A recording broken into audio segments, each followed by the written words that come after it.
क्या आपने कभी ये महसूस किया है कि आपके मोहल्ले का पार्क अब पहले जैसा साफ नहीं रहता? या फिर ऑनलाइन किसी मुद्दे पर बहस होती है तो वो सुलझने के बजाय और उलझ जाती है? ये जो एक फीलिंग है ना कि हमारे समुदायों के बीच कुछ टूट सा रहा है, ये सिर्फ एक एहसास नहीं है, ये एक बहुत बड़ी चेतावनी है। तो चलिए, सिविक सेंस और गवर्नेंस से जुड़ी हर बात को समझने के हमारे इस सफर में आपका स्वागत है। आज हम बात करेंगे उस ताकत को फिर से जगाने की जो एक नागरिक के तौर पर हम सबको जोड़ती है। और देखिए, जस्टिस सैंड्रा डे ओकॉनर के इन शब्दों में कितनी सच्चाई है। सोचकर देखिए, जब कोई मजबूत इमारत बनती है तो उसकी नींव सबसे जरूरी होती है ना। नागरिक शिक्षा यानी सिविक एजुकेशन हमारे लोकतंत्र की ठीक वैसी ही नींव है। और जब हम इस नींव को ही नजरअंदाज कर देते हैं तो हम सिर्फ एक सब्जेक्ट को नहीं बल्कि अपने समाज के पूरे ढांचे को कमजोर कर रहे होते हैं।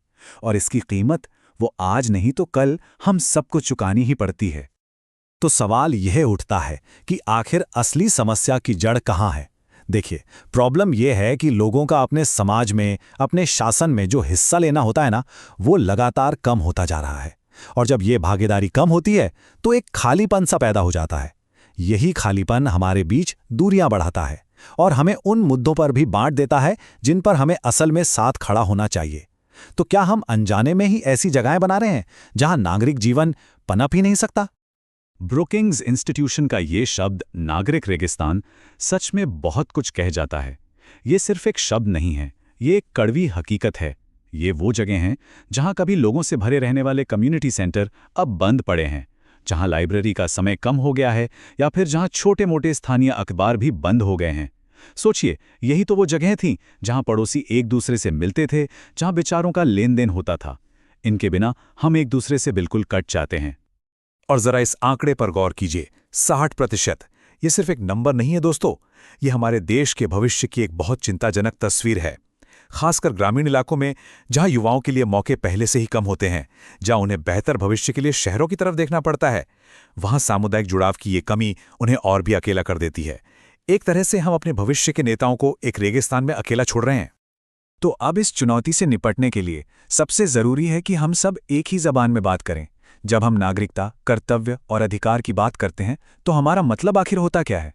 अगर हमें मिलकर इस समस्या को सुलझाना है तो पहले हमें इन शब्दों के सही मतलब पर एकमत होना होगा। चलिए, इन्हें एक एक करके समझते हैं। ये नागरिकता की पहली सीढ़ी है, नागरिक बोध या सिविक सेंस। ये कोई बड़ी बड़ी बातें नहीं हैं, बल्कि रोजमर्रा के हमारे व्यवहार में झलकती हैं। कूड़े को कूड़ेदान में डालना, ट्रैफिक के नियमों को मानना और दूसरों की राय का सम्मान करना, भले ही हम उससे सहमत ना हों। सोचिए, जब किसी सार्वजनिक जगह पर गंदगी फैलती है या शोर होता है तो ये सिर्फ एक असुविधा नहीं है, ये हमारे सामाजिक सद्भाव पर एक छोटा सा हमला है। अब हम मूल्यों से आगे बढ़कर कैसे पर आते हैं। नागरिक साक्षरता का मतलब है ये जानना कि सिस्टम काम कैसे करता है। मान लीजिए आपके इलाके में पानी की दिक्कत है, तो क्या आप जानते हैं कि शिकायत कहाँ करनी है? या एक जनहित याचिका यानी PIL कैसे फाइल की जाती है? यही ज्ञान आपको सिर्फ एक मूक दर्शक से एक एक्टिव प्लेयर बनाता है। ये आपको बदलाव लाने के लिए सही दरवाजा खटखटाने की ताकत देता है। और ये सबसे जरूरी चीज है, नागरिक प्रभावकारिता। मतलब वो अंदर का विश्वास कि हाँ, मैं बदलाव ला सकता हूं। एक कहानी सोचिए, एक छात्र था जो अपने स्कूल के पास एक खतरनाक चौराहे को लेकर बहुत परेशान था। नागरिक शिक्षा के बाद उसने सीखा कि एक अर्जी कैसे देते हैं, स्थानीय पार्षद से कैसे मिलते हैं, और कुछ महीनों की मेहनत के बाद वहां एक जेब्रा क्रॉसिंग बन गई। वो सिर्फ एक जेब्रा क्रॉसिंग नहीं थी, वो उस छात्र के लिए इस बात का सबूत थी कि उसकी आवाज में दम है।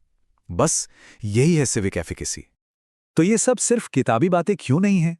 क्योंकि जब नागरिक शिक्षा की कमी होती है ना, तो उसके नतीजे बहुत असली होते हैं और अक्सर दर्दनाक भी। हम अपने चारों तरफ जो राजनीतिक ध्रुवीकरण देखते हैं, जो छोटी छोटी बातों पर इतनी कड़वाहट देखते हैं, वो सीधे तौर पर इसी नागरिक जुड़ाव की कमी से जुड़ा है। ये लिस्ट दिखाती है कि दांव पर क्या लगा है, और ये कोई इत्तेफाक नहीं है। जब लोगों को अपने हक और अपनी जिम्मेदारियों का पता नहीं होता तो वो उन नीतियों के लिए आवाज नहीं उठा पाते जो गरीबी या बेरोजगारी से लड़ सकें। जब उन्हें सिस्टम पर भरोसा नहीं रहता तो अस्थिरता बढ़ती है। ये एक ऐसा चक्र है जो इन सभी समस्याओं को और भी गहरा कर देता है। लेकिन यहाँ एक अच्छी खबर भी है। ये स्लाइड हमें आगे का रास्ता दिखाती है। जिन समुदायों ने नागरिक शिक्षा पर ध्यान दिया है, वहां के नतीजे कमाल के हैं। वहां लोग सोच समझकर वोट देते हैं, सरकार से सही सवाल पूछते हैं और अपने मोहल्ले की समस्याओं को अपनी समस्या समझकर उन्हें सुलझाने के लिए आगे आते हैं। हम सिर्फ बेहतर नागरिक नहीं बनाते, हम एक बेहतर, मजबूत और एकजुट देश बनाते हैं। तो फिर इसका हल क्या है? हल पीछे जाने में नहीं है। दुनिया बदल चुकी है। आज की चुनौतियां अलग हैं। सोशल मीडिया पर फैली गलत जानकारी हो या ग्लोबल वार्मिंग जैसे मुद्दे, इनसे निपटने के लिए सिर्फ ये याद कर लेना काफी नहीं है कि सरकार के कितने अंग होते हैं। हमें सिविक्स को आज के लिए, 21वीं सदी के लिए रीबूट करना होगा। ये स्लाइड पुराने और नए तरीके का फर्क बिल्कुल साफ कर देती है। पुराना तरीका क्या था? किताब से एक चैप्टर पढ़ लिया, रट लिया। और नया तरीका, क्लास में उसी चैप्टर पर एक मॉक पार्लियामेंट करवाना, जहां छात्र खुद बहस करें, तर्क दें, एक दूसरे को समझें। ये पैसिव लर्निंग से एक्टिव पार्टिसिपेशन की तरफ एक बहुत बड़ा और जरूरी कदम है। तो ये नया तरीका दिखता कैसा है? 7x नाउ गठबंधन का ये फ्रेमवर्क हमें एक साफ सुथरा रोड मैप देता है। पहला कदम ज्ञान और स्किल्स, ये तो हो गई नींव।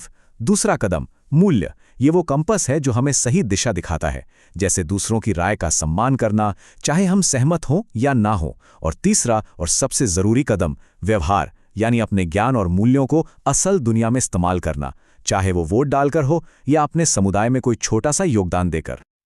और सबसे अच्छी बात जानते हैं क्या है? ये सब सिर्फ कागज पर नहीं है, ये असल में हो रहा है जमीन पर। देश भर के कई स्कूल और टीचर्स इस नए मॉडल को अपना रहे हैं और इसके शानदार नतीजे भी दिखने लगे हैं।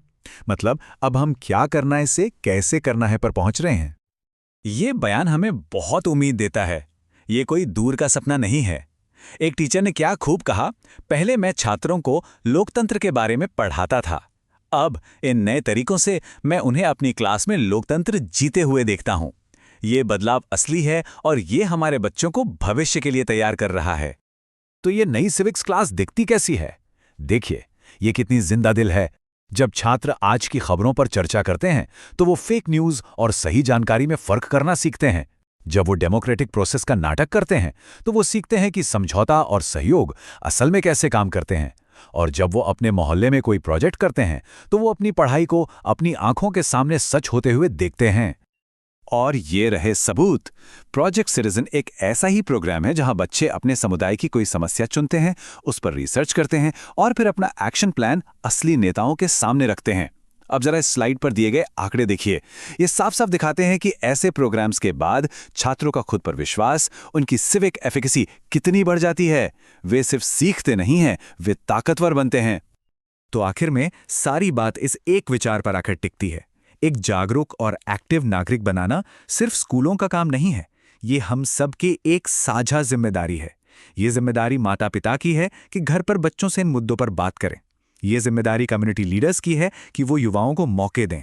और ये हम सब की जिम्मेदारी है कि हम एक दूसरे के साथ सम्मान से बात करने का एक अच्छा उदाहरण पेश करें। तो आज हम आपको इसी सवाल के साथ छोड़कर जा रहे हैं। आज के इस दौर में एक सक्रिय नागरिक होने के लिए क्या जरूरी है? आपके क्या विचार हैं? नीचे कमेंट्स में जरूर बताइए और इस बातचीत का हिस्सा बनिए। अगर आपको ये जानकारी पसंद आई तो लाइक, शेयर और सब्सक्राइब करके हमारा हौसला बढ़ाएं और लेटेस्ट अपडेट्स के लिए बेल आइकन जरूर दबाएं। और हाँ, अगर आप किसी खास सरकारी योजना या विषय पर ऐसा ही विश्लेषण चाहते हैं तो हमें कमेंट सेक्शन में जरूर बताएं।